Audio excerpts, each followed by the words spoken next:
오늘 좀 정신이 없죠. 좀 이상하게 왔다 갔다 한 것 같습니다. 방송 내내 좀 이상이 없어야 되는데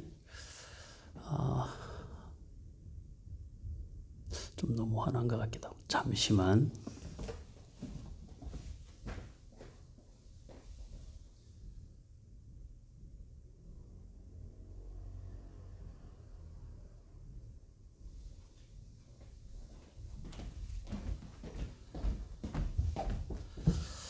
자, 우리 신앙 고백하겠습니다. 전능하사 천지를 만드신 하나님 아버지를 내가 믿사오며 그 외아들 우리 주 예수 그리스도를 믿사오니 이는 성령으로 잉태하사 동정녀 마리아에게 나시고 본디오 빌라도에게 고난을 받으사 십자가에 못 박혀 죽으시고 장사한 지 사흘 만에 죽은 자 가운데서 다시 살아나시며 하늘에 오르사 전능하신 하나님 우편에 앉아 계시다가 저리로서 산자와 죽은 자를 심판하러 오시리라. 성령을 믿사오며 거룩한 공회와 성도가 서로 교통하는 것과 죄를 사하여 주시는 것과 몸이 다시 사는 것과 영원히 사는 것을 믿사옵나이다. 아멘. 하나님의 말씀 출애굽기 25장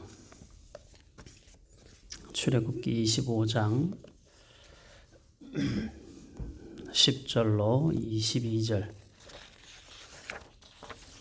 함께 보겠습니다. 출애굽기 25장 10절로 22절 우리 다 같이 읽겠습니다. 그들은 조각목으로 궤를 짜되 길이는 2규빗 반, 너비는 1규빗 반, 높이는 1규빗 반이 되게 하고 너는 순금으로 그것을 싸되 그 안팎을 싸고 위쪽 가장자리로 돌아가며 금 태를 두르고 금고리 넷을 부어 만들어 그 네 발에 달되 이쪽에 2고리 저쪽에 2고리를 달며 조각목으로 채를 만들어 금으로 싸고 그 채를 궤 양쪽 고리에 꿰어서 궤를 매게 하며 채를 궤의 고리에 꿰인 대로 두고 빼내지 말지며 내가 네게 줄 증거판을 궤 속에 둘지며 순금으로 속죄소를 만들되 길이는 2규빗 반, 너비는 1규빗 반이 되게 하고 금으로 그룹 둘을 속죄소 두 끝에 쳐서 만들되 한 그룹은 이 끝에 또 한 그룹은 저 끝에 곧 속죄소 두 끝에 속죄소와 한 덩이로 연결할지며 그룹들은 그 날개를 높이 펴서 그 날개로 속죄소를 덮으며 그 얼굴을 서로 대하여 속죄소를 향하게 하고 속죄소를 궤 위에 얹고 내가 네게 줄 증거판을 궤 속에 넣으라. 거기서 내가 너와 만나고 속죄소 위 곧 증거궤 위에 있는 두 그룹 사이에서 내가 이스라엘 자손을 위하여 네게 명령할 모든 일을 네게 이르리라. 아멘. 이 방송을 설치를 하면서 뭔가 좀 오류가 좀 있었던 것 같아요. 여러분들이 찬양을 들었는지 모르겠는데 중간에 여기 멈춤이 나와서 조금 저도 예배 전에 굉장히 당황스러웠습니다. 찬양은 찬양대로 듣고 또 이 말씀은 또 말씀대로 아마 이게 방송의 전체가 한 묶음으로 된 것 같진 않아요. 오늘은 이 기계를 다루는데 미숙해서 그런 거니까 여러분들이 널리 이해하시고 방송은 약간의 사고가 있었지만 우리 예배는 여전히 하나님 앞에 온전한 마음으로 찬양과 또 말씀이 함께 연결된다 이렇게 생각을 합니다. 자, 우리 지난주부터 성막에 대해서 이제 배우고 있습니다. 성막은 우리가 지난주에도 살펴보았듯이 하나님이 거하시는 하나님의 집이라 했습니다. 하나님의 집. 물론 하나님이 성막이라고 하는 조그마한 공간 안에 갇혀 계시는 하나님은 아니시죠. 그럼에도 불구하고 이스라엘 백성들에게는 눈에 보이는 하나님의 임재가 교육적으로도 그렇고 그들의 신앙 속에서 그 부분이 필요했기 때문에 하나님께서 성막을 지어서 이스라엘 백성들이 진을 치면 동서남북으로 세 지파씩 12지파가 진을 치게 되는데 그 중앙에 성막을 위치하게 해서 이스라엘 민족 자체의 삶이 민족적으로도 그렇고 개인적으로도 그렇고 그들의 삶은 기본적으로 그 중심에 하나님을 중심으로 하여 모든 그 개인사와 그리고 국가적으로 역사가 그렇게 흘러가도록 하나님이 계획하고 계신다라는 것입니다. 이스라엘 역사뿐만이 아니라 성막이 우리에게 주는 그 의미는 한마디로 말하면 저와 여러분들에게도 동일하게 믿는 자의 삶의 가장 중심에는 언제나 하나님이 계시는 것이 하나님의 임재가 한 개인에게나 또 교회 공동체 안에 또 역사의 중심에 언제나 하나님의 임재가 가장 중심에 있어야 된다는 것을 우리에게 교훈하고 있습니다. 하나님이 중심이 되면 그 모든 것들이 질서에 따라서 움직이게 되는데 하나님이 중심에 임재하시는 것을 삶에서 적용하지 않으면 결국 하나님 없는 삶, 필요에 따라 하나님을 이용하는 그런 삶은 살 수 있어도 하나님의 인도하심을 따라 사는 삶이라고는 말할 수 없게 되는 것이죠. 그래서 지금 이제 성막을 짓기 위해서 25장 1절에서부터 9절까지는 성막을 짓기 위하여 필요한 여러 재료들 그것을 이스라엘 백성들로 하여금 가져오게 하고 그것으로 성막을 이제 짓게 하는데 이 이스라엘 백성들이 광야를 지나온 사람들인데 그 사람들에게 또 출애굽하기 이전에는 430년 동안 노예살이를 했던 사람들인데 그 사람들이 성막을 지을 만한 재료를 가질 수가 없는 것이잖아요. 지금 우리가 지난주에도 보았듯이 금이라든지 은이라든지 그 다음에 호마노 이런 여러 가지 보석들을 이야기를 하는 걸 보면 이스라엘 백성들이 그들 스스로는 가질 수 없는 것들이거든요. 그런데 하나님께서는 출애굽할 당시에 이스라엘 백성들에게 애굽 사람들의 마음에 감동을 주셔서 떠나가는 이스라엘 사람들을 위해서 자신들의 재물을 주게 하고 그래서 이스라엘 백성들은 그것을 가지고 나오게 된 것이죠. 그렇게 출애굽을 해서 그들 안에 가지고 있었던 그 재물들을 하나님께서 성막을 지을 때 사용하기를 원하셨던 겁니다.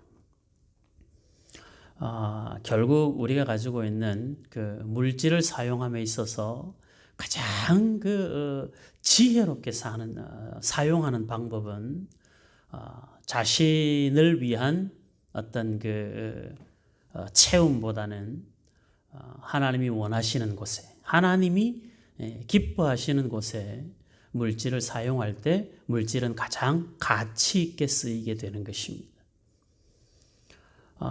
버는 족족 헌금하라는 이야기가 아니라 가장 귀하게 쓸 수 있는 것. 1차적으로는 하나님 앞에 드리는 것이 가장 귀하게 쓰는 것이긴 하죠, 분명히. 그래서 우리의 헌금이 하나님 앞에 드릴 때 참 귀한 것이고 그 다음은 구제하는 것, 또 이웃을 위해서 나누는 것 이런 모든 것들이 하나님께서 내게 주신 복이라는 생각을 하지 않으면 우리는 참 헌금하기 어렵고 또 구제하거나 이웃을 위해서 나눈다는 것이 참 어렵습니다. 사람의 욕심이라는 게 끝이 없거든요. 가질수록 갈급한 것이 물질에 대한 사람의 욕심이에요. 그러니까 세상을 다 가졌다 해도 더 가지고 싶어 하는 것이 인간의 탐욕이거든요. 그러니까 이 헌금 생활이나 지금 이 성막을 통해서 너희들이 가지고 있는 것을 가지고 와서 그것을 하나님 앞에 기쁘게 드려서 성막을 지으라는 이야기는 물질로 인간의 행복이 보장되는 것 아니고, 물질이 우리의 인생을 지켜주는 것이 아니고, 기본적으로 우리의 삶을 지키고 우리의 삶이 진정한 행복으로 가는 건 물질을 얼마나 가지고 있느냐에 달려있는 것이 아니라 우리의 삶이 얼마나 하나님의 손에 붙잡혀 있느냐에 달려있다라는 거거든요. 그래서 성막이라고 하는 그 외적인 모습부터 시작을 해서 그 안에 들어가는 여러 기구들, 그리고 그 기구들을 짓기 위하여 필요한 여러 재료들을 하나같이 살펴보면 다 예배와 예배자에 대한 내용으로 구성이 되어져 있습니다. 이 성막에 대해서는 여러 인간적인 그런 해석들이 굉장히 많이 있습니다.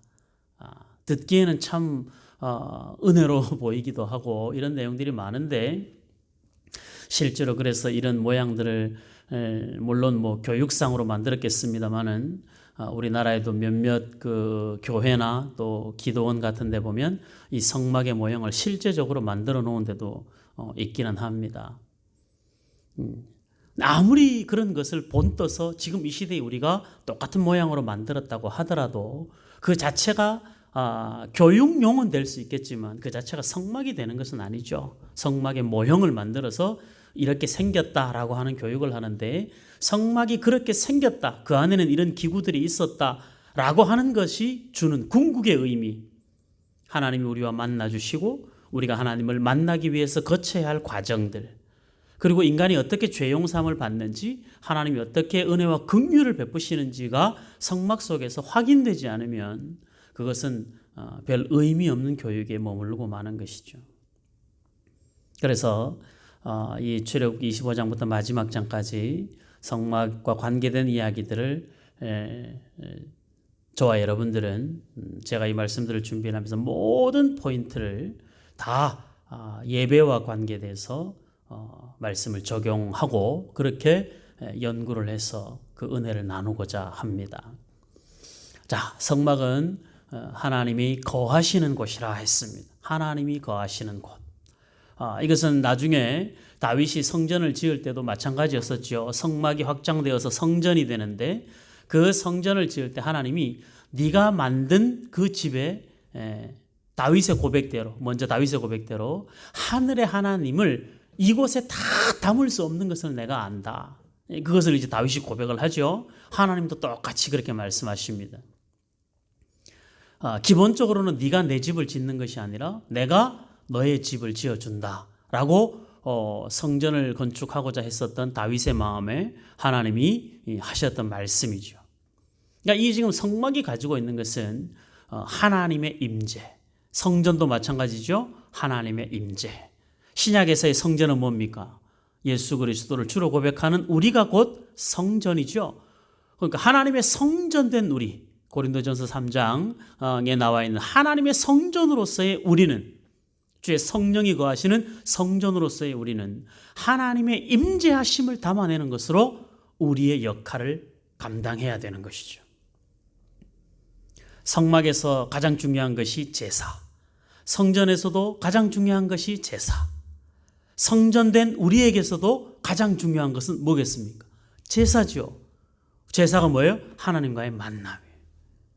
그러니까 신약적 의미에서 보면, 성막을 신약적 의미에서 해석을 하면 예배하는 자로서 우리 자신이, 하나님이 거하시는 성전으로서의 우리의 삶이, 우리의 존재 자체가 하나님을 예배하는 자로 성전이 되고, 하나님을 예배하는 자로 성막이 되고, 우리의 삶이 매일매일 하나님과의 거룩한 만남이 일어나고, 그리고 또 주일에 함께 공동체로 모여서 예배하는 것으로 성막의 기능을 나타내는 것이죠. 그러니까 이런 흐름을 가지고 우리가 이 성막을 보아야 성막이 이게 길이가 얼마네 뭐가 얼마네 이거는 하나님이 정확하게 규정 지어준 것인데 여기에다가 특별한 의미를 또 부여해서 이 길이가 되는 이유, 이 높이가 되는 이유 이렇게까지 우리가 살펴보지 않아도 성막을 통해서 하나님이 우리 가운데 또 그 당시 이스라엘 백성들에게 전달하시고자 하는 메시지는 하나님과의 거룩한 만남에 있었다라는 것을 우리가 마음속에 좀 염두에 두고 이 말씀들을 살펴보면 좋겠습니다. 자, 성막을 짓는데 제일 먼저 이제 성막을 이렇게 지어라. 성막을 짓는 가장 중요한 목적은 하나님이 그곳에 거하시기 위함이다. 하나님의 임재하심을 보여주는 장소로서 성막을 지을 것을 요구하시고 그 성막을 지을 때 어떻게 지으라고 했습니까? 하나님이 보여주시는 대로 지으라. 우리가 생각하는 모양대로 짓지 말고 하나님이 지으라 하시는 대로 지으라. 그러니까 이것을 아까 말씀드렸듯이 신약적 의미에서 우리 자신도 내가 생각하는 내 인생, 내가 계획하는 내 인생의 계획을 우리가 그 계획을 짜서 우리 인생을 만들어가지 말고 하나님이 원하시는 삶을 살아가는 것이 곧 성도가 가져야 될 가장 중요한 기본적인 믿는 자의 삶이라는 거예요. 그러니까 우리가 살아가면서 우리의 삶에서 하나님과 끊임없이 연결되는 삶, 믿음과 결부시키라고 했죠. 모든 것들을 그렇게 살아가는 삶을 우리가 매일 소원하고 그렇게 살기 위한 그 신앙적 몸부림이 우리들 가운데 필요한 거예요. 예배는 정말 그냥 한번 와서 이렇게 앉아 있는 것으로 여러분들이 지금 휴대폰이나 TV 앞에서 방송으로 그냥 앉아서 머리는 딴 생각하고 눈은 멍하고 그렇게 그냥 앉아가지고 이렇게 쳐다보고 있다고 예배가 아니라 예배는 하나님과의 거룩한 만남이라고 하는 전제를 그래서 그 하나님을 만나기 위해서 우리가 준비해야 하고 그 하나님 앞에 거룩하고 두렵고 떨리는 모습으로 하나님 앞에 우리를 세워가는 그 예배의 내용이 참 중요한 것입니다. 지난주에도 이야기했죠. 예배를 안 드리는 건 나쁜 것. 근데 예배를 잘못 드리는 건 더 나쁜 것. 하나님 앞에 신실하게 예배해야 되는 것입니다. 요한복음 4장에 등장하는 사마리아 여인을 만나서 가르쳐 주셨던 예수님의 가르침처럼 신령과 진리로 하나님을 예배해야 되는 것이죠. 그러니까 그 예배를 이스라엘 백성들이 지금 성막에서 예배를 드릴 때도 다 밖에서부터 시작해가지고 짐승을 가지고 와서 밖에서 잡아서 그 다음에 그 안에 들어가서 또 그 다음 단계로 들어가서 그리고 1년에 한 번 지성소로 들어가서 그 모든 과정들을 다 겪어서 하나님께로 나아가게 만드는 거거든요. 그러니까 정말 예배는 준비해서 모든 것이 다 이미 결정되는 거예요. 우리가 기도하기로 마음 먹었을 때 하나님이 이미 우리의 기도를 받으셨다 했죠. 나는 기도를 고백하기도 전에 기도해야 되겠다고 마음먹은 그 내 마음에서부터 하나님은 이미 우리의 기도를 받으셨다. 예배는 마찬가지겠죠. 우리가 예배를 위해서 준비하고 예배를 위해서 시간을 조절하고 이 예배의 시간을 지키기 위해서 우리가 분주했던 삶을 정리하고 그리고 기도하고 문안하고 그래서 예배 전에 나와서 앉아서 묵상하고 기도하면서 하는 그 모든 과정들이 다 뭐라는 거예요? 그게 다 이미 하나님이 받으시는 예배인 것이죠. 주일을 기다리는 한 주간의 우리의 삶을 하나님이 받으셔서 주일이 온전해지는 것처럼 영원한 하나님의 나라에 들어가기 전까지 우리가 살아온 인생의 모든 날들이 하나님의 나라를 바라보고 살아가는 그 인생의 모든 날을 하나님이 다 하나님께 영광이 되는 우리의 인생으로 받으시는 것이죠. 작게 보면 오늘의 삶을, 조금 크게 보면 한 주간, 한 달, 우리의 지나온 인생, 그리고 앞으로 살아갈 인생의 모든 날들이 그렇게 하루하루 차곡차곡 그 한 틈에 틈도 없이 하나님이 기뻐하시는 삶으로 그렇게 채워져 가는 것이 저와 여러분들이 소원하는 하나님이 기뻐하시는 인생인 것입니다. 이스라엘 백성들에게 성막을 통해서 하나님은 그걸 가르쳐주고 싶은 것이죠. 성막을 짓고 그 안에 제일 먼저 등장하는 것이 오늘 함께 읽은 본문의 이 언약궤 그리고 속죄소입니다. 언약궤와 속죄소는 같이 있는 건데 언약궤는 다른 말로 증거궤라고도 하고, 증거궤라고 하는 이유는 그 언약궤 안에 하나님의 언약인 십계명의 두 돌비를 그 속에 넣었다고 해서 증거를 보관하는 궤, 상자라는 말이죠. 상자. 하나님의 언약을 그 안에 담아둔 상자. 그래서 언약궤, 증거궤라고 합니다. 그 증거궤를 덮는 뚜껑을 속죄소라고 하는 거예요.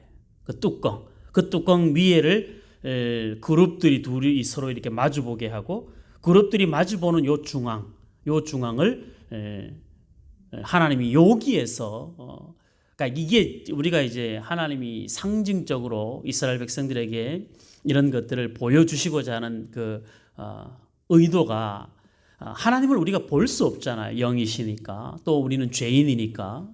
근데 하나님께서 말씀으로 거기에서 그렇게 하나님이 역사하시겠다라고 하는 하나님의 방법과 계획을 인간들로 하여금 경험할 수 있는 그 은혜를 하나님이 주시는 거예요.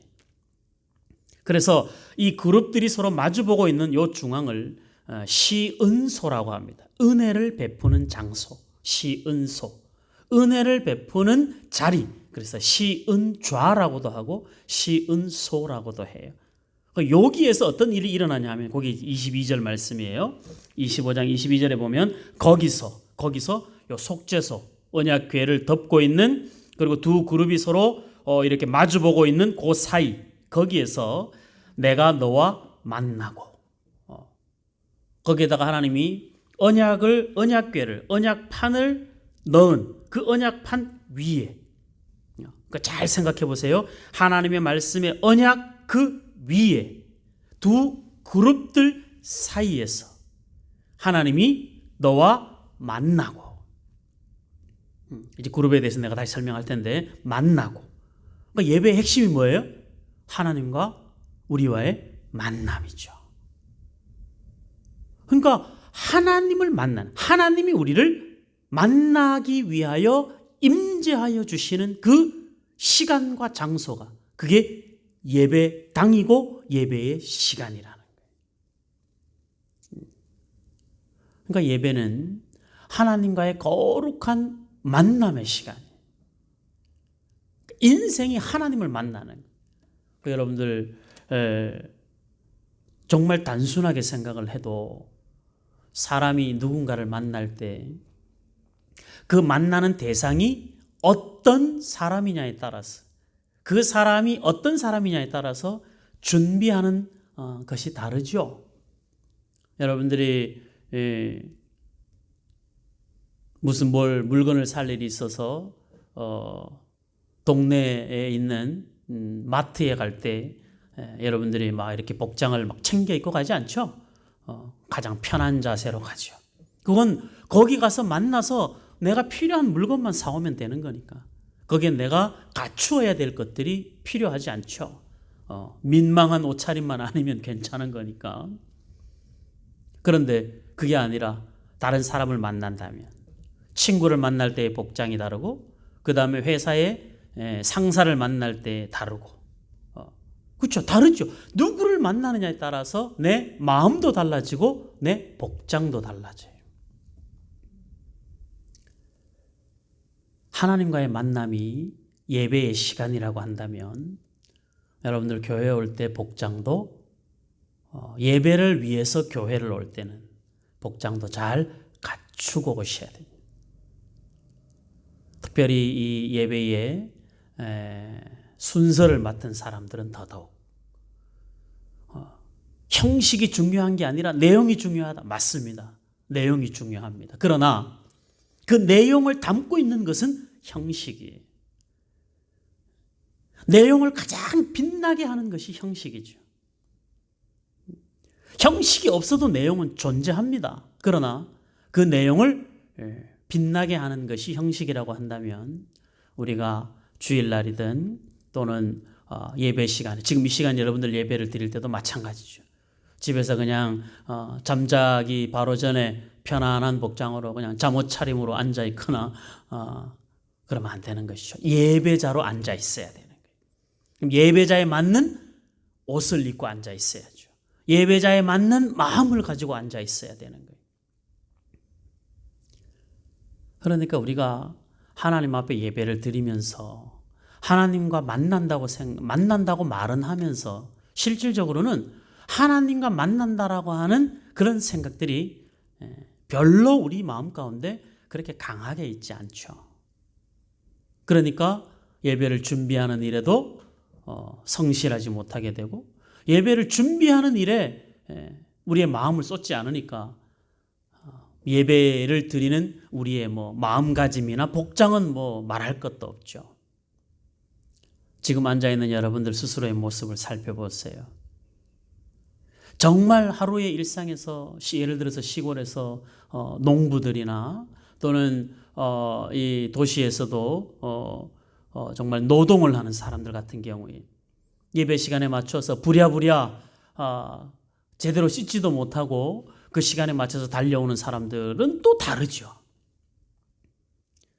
그런데 그런 상황들이 아니라면 주일 예배 때 나오는 복장이 수요 예배와 금요 예배 때 나오는 복장과 달라야 할 이유가 없습니다. 모든 예배는 최소한 갖춰 입는 그 마음이 필요한 것이죠. 사람이, 여러분들이 만약에 어느 회사에 면접을 보러 가면 다 정장 입고 가죠. 추리닝 입고 면접 보러 가는 사람이 없을 거예요. 왜 그래요? 남의 집 결혼식 갈 때도 정장을 차려입고 가죠. 하나님의 집에 오고 아버지 집에 오는데 내가 편하게 와야지, 그건 좋은 마음이기는 해요. 근데 그 마음을 아버지 집에 오되 그 다음에 우리가 갖추어야 될 최소한의 기본적인 것들은 갖추는 것이 필요한 것이죠. 그래서 예배 드리러 올 때 교회 슬리퍼 신고 예배 드리러 오면 안 돼요. 슬리퍼가 잘못된 게 아니라 우리의 마음가짐을 그냥 너무 방치하게 되는 거죠. 군인들이 군복 입고 있을 때, 예비 군복 입고 있을 때 말과 행동이 그냥 거칠어지는 것처럼 사람이 어떤 옷을 입고 있느냐에 따라서 마음가짐이 달라지거든요. 화려하게 무슨 비싼 옷을 입고 어디서 패션쇼를 나가듯이 그렇게 하라는 것이 아니라 하나님을 만남에 대한 준비, 정갈한 마음, 그리고 단정한 옷차림, 이런 것들도 형식적으로는 대단히 필요한 것입니다. 이 여름 같은 경우에는 노출이 심한 옷들도 조심해야 되고요. 무엇이든지 은혜가 되지 않는 건 안 하는 게 좋은 거예요. 다른 사람들이 볼 때 덕스럽지 않은 건 안 하는 것이 좋은 겁니다. 그런 것들도 우리가 조금만 신경을 쓰면 하나님과의 만남, 내가 지금 하나님을 만나려고 하는데 그 마음을 가지고 주일날 교회를 오면 교회를 하나님 만나러 오는 도중에, 교회를 오는 도중에 차를 타고 오다가 차 안에서 또 사람들과 차에서 문제가 생기면 예배를 드리러 오는 우리의 마음속에서 그 사람들과 밖에서 삿대질하고 주차 문제로 대판 싸우고 이럴 수 없죠. 하나님을 예배하기 위해서 우리가 마음 준비해 가지고 오는데 방해되는 일들이, 이 영적인 일들에서 우리의 마음을 상하게 하고 힘들게 하는 많은 일들이 있기 때문에 이런 일들을 다 우리 스스로가 걸러낼 수 있을 만큼 철저하게 준비하는 것들이 필요한 거예요. 우리의 예배는 하나님과의 거룩한 만남입니다. 하나님은 그것을 위해서 증거교회를 만들라고 말씀하시는 거예요. 거기서 내가 너와 만나겠다. 저와 여러분들의 삶에서 드리는 모든 예배가 가정에서 드리는 가정 예배든 아니면 공동체로 드리는 교회에서의 예배든 그 모든 예배에 하나님과의 거룩한 만남을 우리 안에서 소원하시고 실제로 하나님께서 우리 각 사람의 마음을 예배하는 동안에 우리 각 사람의 마음을 만져주시고 하나님의 긍휼을 베푸시는 것들을 경험하는 은혜가 있기를 바랍니다. 그래서 예배 안에는 모든 순서 하나도 우리가 소홀히 넘어갈 수 있는 게 없어요. 예배 전에 준비하고 교회 와서 성도의 교제를 나누고 그리고 예배 자리에 앉아서 예배를 성경을 읽어보고 기도로 준비하고 찬양 소리를 들으면서 우리의 마음을 하나님 앞에 예배하도록 준비하고 반주자도 기도하고 준비하고 시간이 되면 예배 시간이 다 되면 성도의 교제는 주일날은 조금 일찍 와가지고 교제하고 앞에서 피아노를 치고 쉬기 시작하면 늦어도 한 45분쯤 예배 시간 15분쯤 전에는 하고 싶은 성도의 교제가 있어도 예배가 끝나고 나면 또 부지런히 가야 돼서 그렇긴 합니다만은 일찍 와서 성도의 교제를 나누고 예배가 끝나고 교제하는 시간이 없더라도 일찍 와서 교제하고 그 다음은 예배 시간 15분쯤 전에는 자기 자리에 앉아서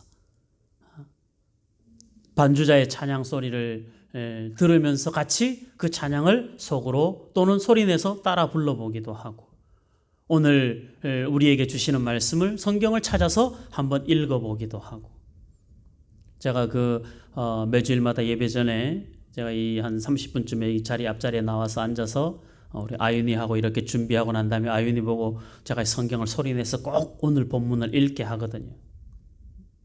여러분들도 본문을 읽고 한번 읽어보고 오늘은 이 말씀을 통해서 하나님이 나에게 뭘 말씀하시는지 그 22절에 있는 말씀이에요. 지금 20장 22절에 25장 22절에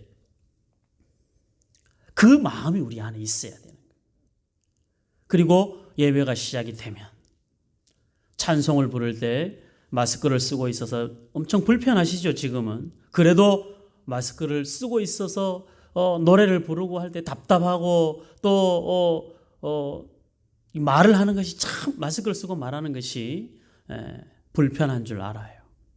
그래도 찬송을 부를 때는 마음을 다해서 전심으로 찬송을 같이 부르고 대표 기도할 때는 대표 기도자는 기도를 잘 기도하면서 자신의 기도가 아닌 우리의 기도를 준비를 해서 모두가 다 나의 기도요 우리의 기도가 되도록 아멘으로 반응하고 아멘으로 반응할 수 있도록 기도를 한 주간 또는 두 주간 한 달 미리 자기 기도 순서를 아니까 잘 준비해서 몇 번에 걸쳐서 수정하면서 준비해서 기도를 화려하게 하라는 게 아니에요. 지금 우리 교회가 뭘 기도해야 하는지, 지금 우리 교회 안에서 어떤 성도가 아픔을 가지고 있는지, 오늘 하나님의 말씀을 어떻게 우리가 어떤 자세로 들어야 되는지 이런 것들을 기도 안에 잘 담아야죠. 대표 기도자들의 기도를 우리 교회 성도들이 대표 기도를 잘 준비해 가지고 오는데 대표 기도에서 꼭 빠지면 안 되는 것 중에 하나가 이 설교자를 위한 기도가 빠지면 안 돼요. 그리고 듣는 모든 믿음의 이 공동체가 오늘 예배를 통해서 하나님의 말씀을 우리가 은혜로 잘 받을 수 있도록 위해서 기도하고 말씀을 전하는 목회자를 위해서도 기도하고 이건 대표 기도에서 특별히 예배 대표 기도에서는 이게 빠지면 안 돼요. 그런 순서들이 다 예배의 과정이란 말이죠. 그래서 대표 기도를 할 때는 기도를 하는 사람도 자기 기도하면 안 되고 우리의 기도를 해야 되고 그리고 함께 예배에 참여한 사람들은 대표 기도가 그 사람의 기도가 아니라 우리의 기도이기 때문에 아멘으로 동참해야 하고 그리고 하나님의 말씀을 헌금할 때도 그 헌금 순서 안에도 앞으로 봉헌에서 가지고 나와서 봉사하는 분들도 하나님 앞에 전심으로 봉헌하는 그 마음. 예배 전에 미리 봉헌합니다마는 그때 헌금을 드릴 때도 하나님 앞에 전심으로 준비한 것을 하나님 앞에 드릴 수 있도록. 그리고 그 다음에 이제 하나님의 말씀을 들을 때도 그 말씀이 언제나 오늘 지금 나에게 필요한 말씀으로 하나님의 말씀, 사람의 말로 듣지 않고 하나님의 말씀으로 들을 줄 알아야 되는 거예요. 이 부분은 한 번 더 이제 25장 22절 볼까요? 25장 22절 거기서 내가 너와 만나고 속죄소 위 곧 증거궤 위에 있는 두 그룹 사이에서 내가 이스라엘 자손을 위하여 내게 명령할 모든 일을 내게 이르리라. 네가 지켜야 되는 모든 일들을 거기서 내가 너에게 말하겠다는 것이거든요.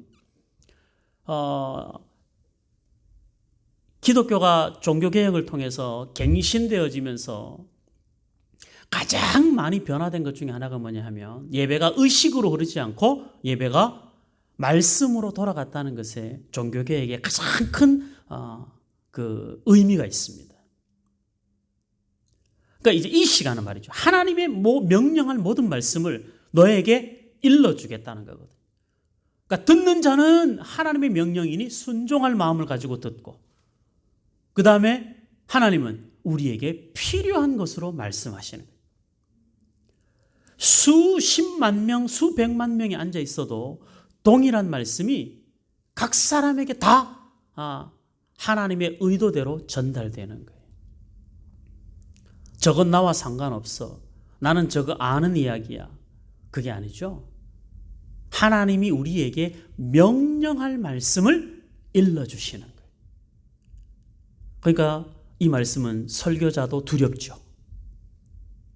설교자도 성경 본문을 가지고 하나님께서 세워주셔서 그 말씀을 오늘 우리에게 적용되는 말씀으로 선포하기 위해서 설교자들도 자기 말하려고 하면 안 되는 거죠. 여러분들 제가 여러분들 여기 서가지고 무슨 강연을 하듯이 그렇게 하는 게 아니죠. 하나님의 말씀을 전하는 그 말씀을 위하여 예화도 오고 그 말씀을 위하여 어떤 경험도 가져오긴 하지만 결국은 경험을 이야기를 하고 예화를 이야기를 하려고 하는 것이 아니라 핵심은 뭐예요? 이 말씀을 하나님의 명령을 전달하는데 설교의 핵심이 있어요. 그럼 설교를 듣는 사람들은 하나님의 명령을 듣는 것으로 그렇게 우리 안에 적용하고자 하는 마음이 있어요. 그래서 준비가 필요한 거예요. 설교를 듣다가 마음이 불편하면 큰 교회는 뭐 그런 목회자와 성도들 간의 관계가 이렇게 가까이에서 만날 수 있는 시간들이 별로 없기 때문에 그런 생각들을 잘 하지 않는데 작은 교회들은 목회자들과 만날 수 있고 대화할 수 있는 시간들이 많다 보니까 그래서 실제로 여러 가지 이야기들을 서로가 많이 하기도 하고 근데 그런 것들이 말씀을 통해서 나타나면 저 목사님 나한테 나랑 했던 이야기 중에서 저거 목사님 지금 내 상황 때문에 나한테 나들으라고 이렇게 이제 접근을 하는 건 우리 영혼을 병들게 하는 것이죠. 설교자도 그렇게 하면 안 되지만 듣는 자도 그렇게 들으면 안 되는 거예요. 이건 서로가 정말 하나님 앞에 진실해야 하고 서로가 하나님 앞에 겸손해야 합니다. 설교를 하는 사람도 겸손해야 하고 설교를 듣는 사람도 겸손해야 되는 거예요. 우리는 기본적으로 하나님의 명령에 반응하는 사람이 돼야 돼요. 예배에는 그렇게 하나님의 말씀을 들어야 되는 것이죠. 여러분들 제가 여러분들에게 설교를 한다고 이 말씀이 저와는 관계가 없을까요? 그렇지 않죠. 전하기 전에 하나님과 저하고의 관계 속에서 제가 이 말씀을 먼저 듣는 자이죠. 그 다음에 저는 전하는 자고 여러분들이 그 다음에 듣는 자인 것이고. 그러니까 하나님의 말씀을 들을 때 때로 우리의 마음에 찔림이 생기고 내가 정말 듣기 불편한 말씀이 여러분들 마음 가운데 전달이 되어도 그것이 목회자가 여러분들을 뭐 이렇게 빙글 돌려서 여러분들을 뭐 야단치거나 아니면 대놓고 야단치거나 뭐 이렇게 말한다고 생각하지 말고 기본적으로 하나님이 지금 나에게 무엇을 들어야 되는지를 나에게 말씀하신다라고 생각하고 열린 마음을 가지고 말씀을 들으셔야 돼요. 그러면 정말 힘들고 어려운 중에도 말씀이 분명히 은혜가 됩니다. 다윗이 압살롬을 피해서 도망을 갈 때 시므이가 다윗을 저주하죠. 비루한 자라고 저주합니다. 피를 흘린 자라고 저주합니다. 주변에 있는 장군들이 정말 한 주먹거리도 안 되는 그 시므이를 죽이려고 하죠. 그런데 다윗이 뭐라고 말합니까? 놔둬라. 지금은 내가 저 말을 들어야 되나 보다. 그게 예배자가 가지고 있어야 될 마음인 거예요. 하나님이 지금 나에게 하시는 말씀은, 모든 예배를 통해서 나에게 하시는 말씀은 내가 지금 저 말씀을 들어야 되나 보다. 나의 지난 이야기일 수도 있고 지금의 이야기일 수도 있고 앞으로의 이야기일 수도 있습니다. 그러나 지금 들어야 되는 말씀입니다. 그러면 이 말씀 앞에 섰을 때 듣는 여러분들이 더 어렵겠어요? 전하는 제가 더 어렵겠어요? 전하는 제가 언제나 더 어렵습니다. 얼마나 말씀을 전할 때 두렵고 떨리는지 모르시죠? 얼마나 걱정되는지 모르시죠? 꿈에라도 잠깐이라도 하나님의 말씀과 하나님의 계획이 아닌 제가 하고 싶은 이야기를 여러분들에게 설교라고 하는 이 시간을 빌려서 하지 않도록, 뭐 광고 시간에는 말할 수 있겠죠. 그런데 설교는 그렇게 하지 않아야 하고 그렇게 하지 않도록 여러분들이 기도해 주셔야 되는 겁니다. 그러니까 하나님의 말씀을 들을 때마다 하나님이 지금 나에게 명령하실 말씀을 일러주시는구나, 이렇게 생각하고 하나님의 말씀을 받으셔야 되는 거예요. 그러면 저와 여러분들 안에 하나님이 그 명령에 순종하는 우리의 마음을 받으시고 하나님께서 각 사람의 마음을 만지셔서 치유가 필요한 사람은 치유하시고 긍휼이 필요한 사람은 긍휼히 여겨주시고 하나님의 넉넉한 품으로 이렇게 품어주시는 것입니다. 우리가 감당하기 어려운 하나님의 말씀도 하나님이 우리를 찍어내기 위한 말씀이 아니라 그 말씀으로 아파하고 그 말씀 때문에 고민하고 그 말씀 때문에 우리를 돌아보게 하고 그 말씀 때문에 결국은 하나님 앞에 우리가 온전한 사람으로 세워져 가게 하기 위한 하나님의 방법인 것이거든요. 그러니까 사랑하는 우리 성도 여러분들이 하나님 앞에 예배를 드릴 때 하나님의 말씀을 기본으로 삼아서 증거궤를 담은 그 위에 증거궤를 언약판을 담은 그 언약궤 위에 하나님의 예배가, 하나님의 임재가 시작이 되고 거기에서 하나님과의 만남이 이루어지고 그리고 거기에서 하나님이 우리가 지켜 순종해야 할 말씀들이 우리에게 선포되는 것. 그것이 언약궤와 속죄소를 만들라 하신 하나님의 이유인 것입니다. 저와 여러분들의 예배가 의미 없이 흘러가지 않기를 바랍니다.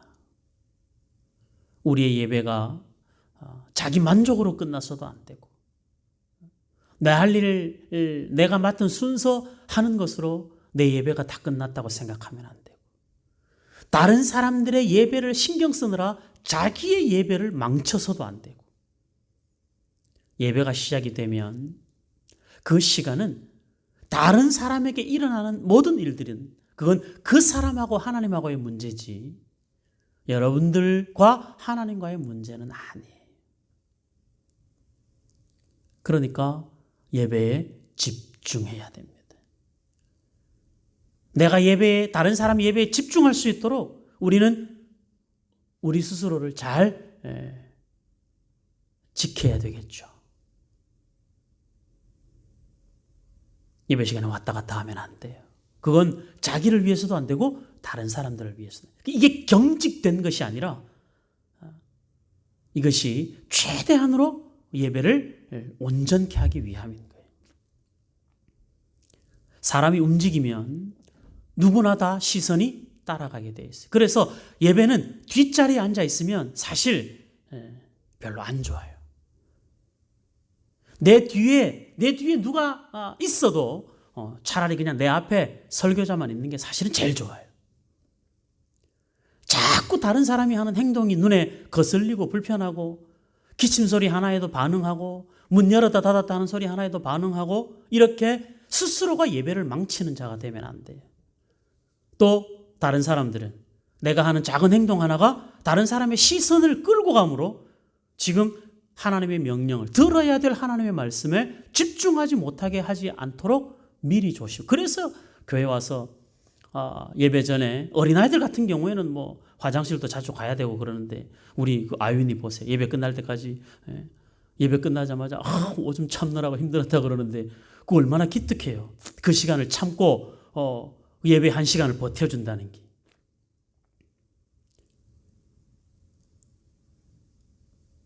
자리에 앉는 것부터 믿음으로 앉아야 돼요. 그리고 예배 1시간 내내 다른 사람에게 방해되지 않고 자기 스스로를 방해하지 않도록 조심할 필요가 있는 거죠. 그렇게 우리도 예배하기를 원합니다. 예배 시간에 집중하려면 토요일을 잘 보내야 되는 거예요. 사람이 몸이 피곤하고 마음이 힘들면 예배에 집중 못해요. 하나님 앞에 예물을 드리려고 하다가 형제에게 원망 들을 만한 일이 있으면 먼저 가서 해결하고 와서 예배 드리라고 하죠. 왜 그래요? 마음이 불편하고 힘들면 내가 온전히 하나님의 음성에 귀를 기울일 수가 없거든요. 그러니까 하나님과의 만남이 나에게는 더 중요한 거예요.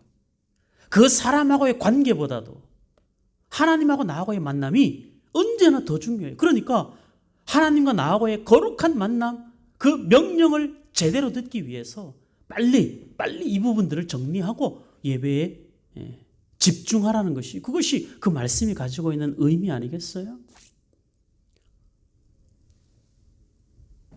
그러니까 여러분들 우리 예배 드릴 때 예배 전에 미리 확인할 거, 여름에 선풍기 켜졌는지 에어컨 켜졌는지 온풍기 켜졌는지 저 뒤에 우리 난로에서 미리 확인을 해. 이거 미리 다 확인해 놓으면 1시간 예배 동안에 아무것도 안 건드려도 되는데 이거 예배 전에 미리 확인 안 해놓으면 중간에 더워서 선풍기 켰다 껐다 소리 딱딱 소리 나고 한 사람 움직여야 되고 저 뒤에 가서 난로 소리 이게 한번 긁어줘야 되고,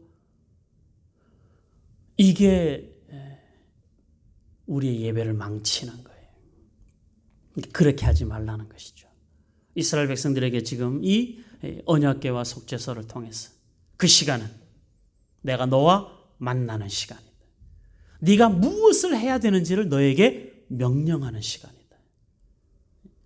그러니까 이것을 예배 안에서 놓치지 않도록 우리가 잘 준비하고 우리의 예배를 하나님 앞에 온전히 드릴 수 있도록 맑은 정신으로 예배에 집중할 수 있도록 하기 위해서 최대한으로 자기를 준비하고, 우리 몸이 막 그렇게 하나님의 말씀의 은혜가 막 절절히 은혜로워서 물론 그럴 때도 있습니다. 그러나 많은 예배를 보면 그렇지 않을 때가 많이 있어요. 그만큼 우리의 마음이 탁해져 있을 때가 있다고.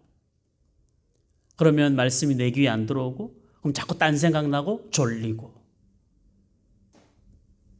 그렇게 지나가고도 우리가 하나님 앞에 예배했다고 그럴 수 없는 거죠.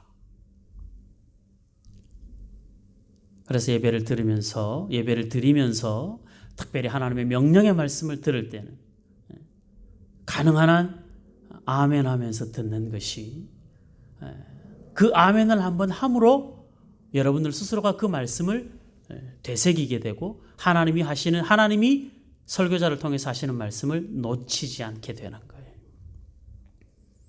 괜히 믿음 있는 척 아멘 하는 거 아니고 설교자 좋으라고 아멘 하는 게 아니라 그 말씀을 절절히 우리 마음 안에 하나님이 나에게 하시는 명령으로. 그래서 저 예배 끝나고 나서 이 밴드 예배 닫고 나면 여러분들 거기다가 감사합니다 쭉 써놓는데 이 감사합니다 뭘 감사한다는 거지 뭐 잘 들었다는 이야기인가.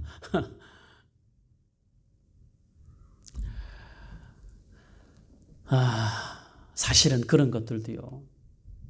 여러분들이 고맙습니다 하고 끝날 문제가 아니라 거기에서 내가 오늘 하나님의 말씀을 어떻게 하나님이 나에게 말씀하셨는가를 거기에다가 반응을 해주면 그게 가장 좋죠.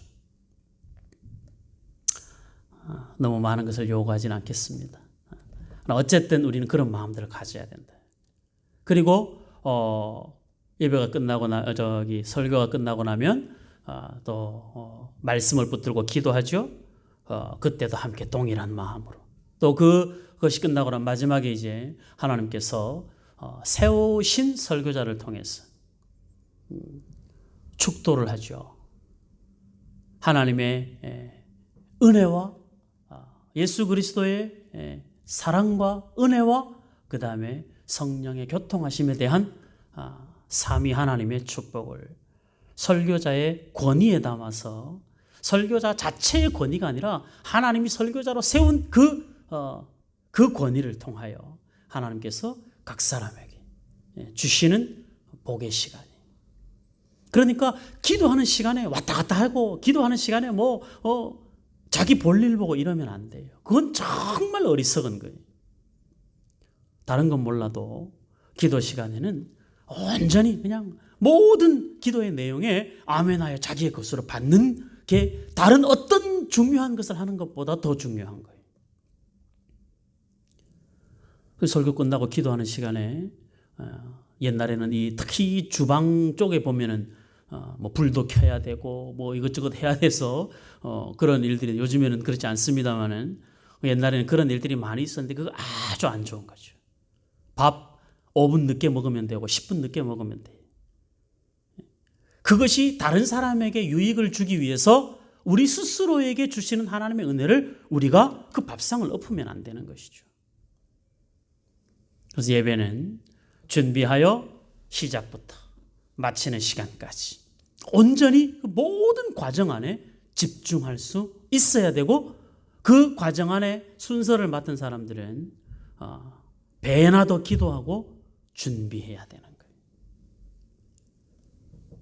저와 여러분들이 그렇게 하나님을 예배하기를 원합니다. 우리 이제 오늘 수요일날 이 설교했으니까 금요일에도 그리고 주일에도 그런 모습의 반응들이 우리 안에 하나님의 말씀을 들은 자, 예배를 통하여 하나님이 우리에게 하시는 그 명령을 받은 자로 우리가 한번 살아볼 수 있기를 원합니다. 저와 여러분들이 천국 가는 그날까지 우리에게 예배는 생명처럼 소중하고 우리에게 예배가 생명처럼 소중한 그 이유는 모든 예배의 시간마다 하나님이 우리를 만나주시고 우리에게 필요한 내가 필요로 하는 것이 아닌 나에게 하나님이 보실 때 나에게 필요한 것을 말씀으로 명령하시기 때문에 우리는 예배를 피해갈 수 없고 예배를 선택할 수 없고 그 어떤 핑계로도 예배를 덮을 수 없고 우리는 오직 하나님의 은혜를 사모하고 하나님의 방법대로 신실하게 하나님을 예배하는 자의 삶을 잘 살아야 되는 것입니다. 성막을 짓고 제일 먼저 증거교회와 속죄소를 하나님이 지으라 하신 이유가 그 어떤 것보다도 이 하나님과의 만남이 하나님의 명령을 듣는 것이 제일 1순위라는 거예요. 저와 여러분들의 삶의 예배가 1순위가 되기를 원합니다. 그 1순위 예배를 위해서 준비하는 삶을 사시고 하나님과의 만남을 위하여 최소한 외적인 부분들도 준비하시고 내적인 부분들도 준비하시고 그리고 예배가 하나님 앞에 영으로 진리로 예배할 수 있도록 그렇게 하나님과의 거룩한 만남이 이루어지고 하나님께서 설교자를 통해서 주시는 모든 말씀을 하나님이 내 영혼의 유익을 위하여 주시는 하나님의 거룩한 명령으로 잘 받아서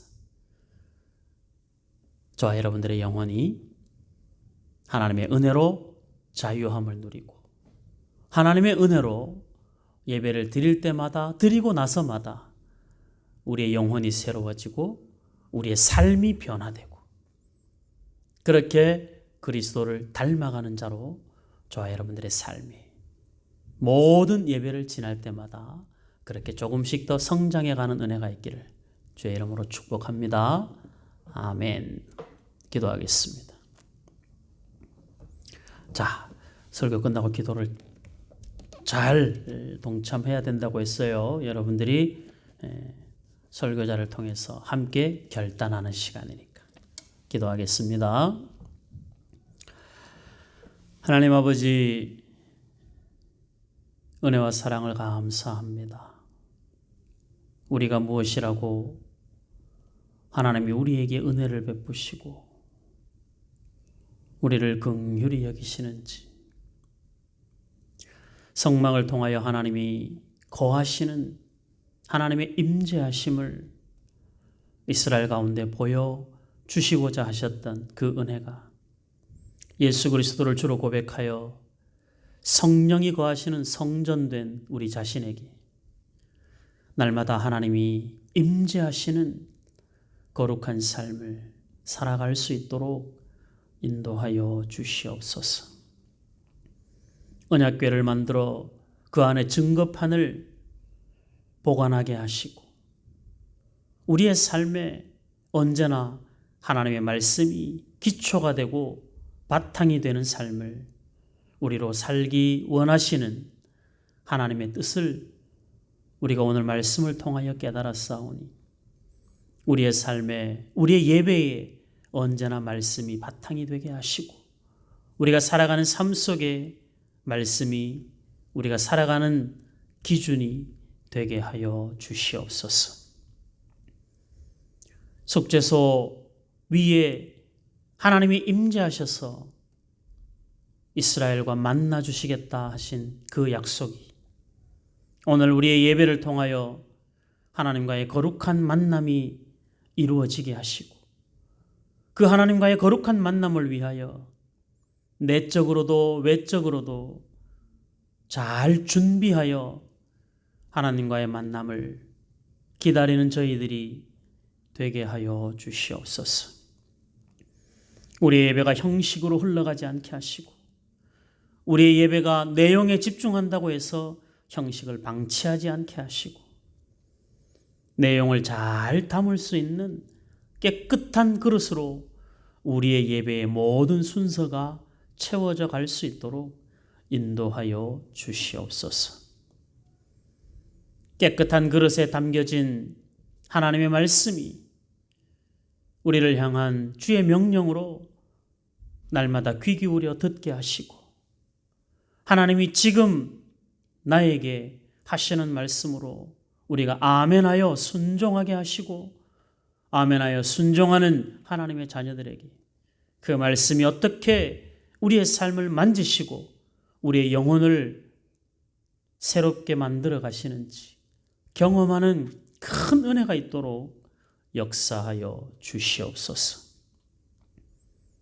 매일매일 하나님을 바라보는 우리의 삶에 영역이 많아져 가게 하시고 우리가 살아가는 삶의 모든 자리가 예배의 자리가 되어 하나님을 믿고 예배자로 살아가는 우리 샘선교회 모든 성도들이 있는 그 자리가 성소가 되고 지성소가 되고 함께 모여 예배하는 이 예배당이 하나님의 성소가 될 수 있도록 우리 하나님 임재하여 주시옵소서.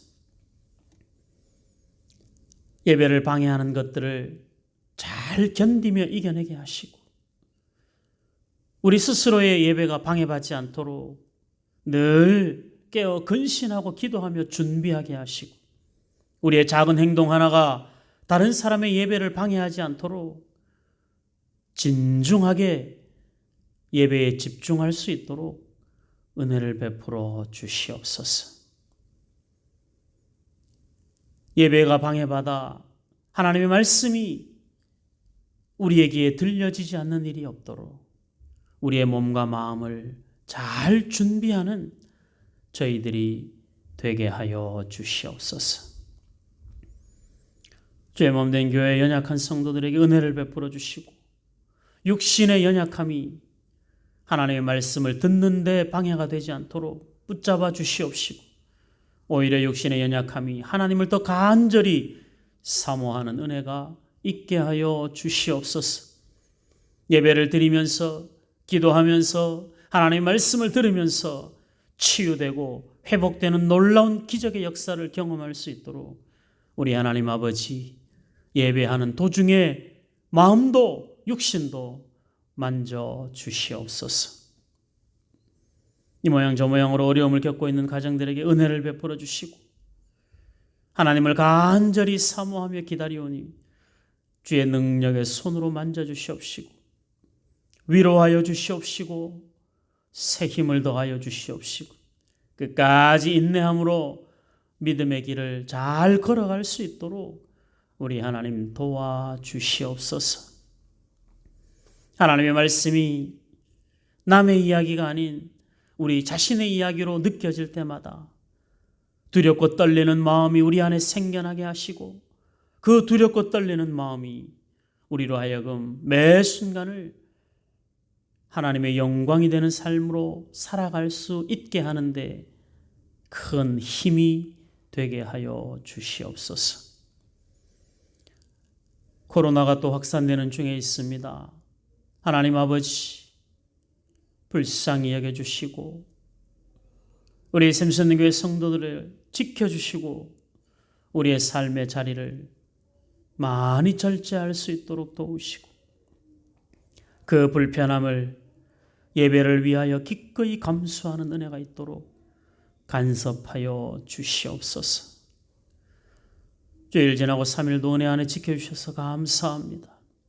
남은 3일도 주일을 준비하며 보내게 하시고 우리의 마음이 오늘 들은 주의 말씀이 가슴속에 기억되고 남아서 조금은 다르게 준비되는 주일이 되게 하시고 그 전에 있는 금요 예배도 그렇게 조금은 다르게 준비된 모습으로 하나님을 예배하는 시간이 되게 하여 주시옵소서. 우리 하나님께서 매 순간 은혜 주셔서 은혜 아니면 살 수 없는 인생됨을 고백하게 하시고 주께서 채워주시는 은혜로 한 걸음 한 걸음 걸어가는 인생길에 하나님의 복된 기름 부으심이 있게 하여 주시옵소서. 여러 가지 힘들어 잠 못 이루는 주의 자녀들을 주의 능력의 손으로 만져주시고 평안한 잠 이루게 하시고 모든 수고와 무거운 짐을 우리 하나님 앞에 맡기게 하시고 우리의 멍에가 아닌 주님의 멍에를 메고 살아가는 저희들이 되게 하여 주시옵소서.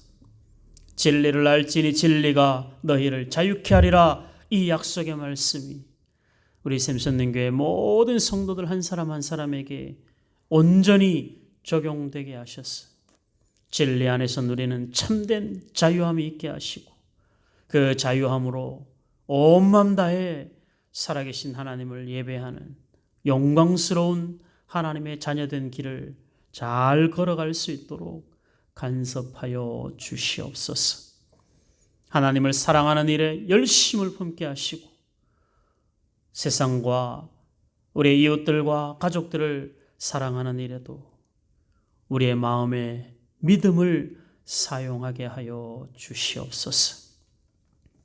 우리를 향한 하나님의 선하신 뜻을 날마다 순종으로 감당하는 저희들이 되게 하시고 그 일로 인하여 우리의 믿음이 그리스도를 더 많이 닮아갈 수 있도록 우리 하나님 도와주시옵소서. 예수님 이름으로 기도하옵나이다. 아멘. 하늘에 계신 우리 아버지여, 이름이 거룩히 여김을 받으시오며 나라의 임하옵시며 뜻이 하늘에서 이룬 것 같이 땅에서도 이루어지이다. 오늘날 우리에게 일용할 양식을 주옵시고 우리가 우리에게 죄 지은 자를 사하여 준 것 같이 우리의 죄를 사하여 주옵시고 우리를 시험에 들게 하지 마옵시고 다만 악에서 구하옵소서. 대개 나라와 권세와 영광이 아버지께 영원히 있사옵나이다. 아멘. 감사합니다. 내일까지 비가 좀 많이 온다고 하는데 여러분들 특별히 운전으로 출퇴근하시는 분들 안전운행 각별히 신경 쓰시고 코로나가 지금 하루 300명 가까이 이렇게 올라간다 하고 서울 경기권은 내일부터 1.5단계로 격상하고 인천은 다음 주 월요일부터 1.5단계로 격상이 된다고 합니다. 아직 백신이랑 치료제가 나오지 않은 상황이기 때문에 최대한으로 마스크 잘 쓰고 그리고 손 잘 씻고 그리고 절제하고 이거 외에는 지금은 다른 방법이 없습니다. 우리 공동체를 살리기 위해서 또 우리 예배를 위해서 여러분들 불편한 중에 조금 더 참으시고 잘 정부 정책에 잘 맞춰주시고 또 우리 교회를 위해서라도 여러분들이 생활의 많은 부분들을 좀 절제해 주시기를 다시 한번 당부를 드립니다. 평안한 밤 보내시고 금요일 날 방송으로 다시 예배 자리에서 함께 예배하는 은혜가 있기를 원합니다. 건강 조심하세요. 금요일 날 뵙겠습니다.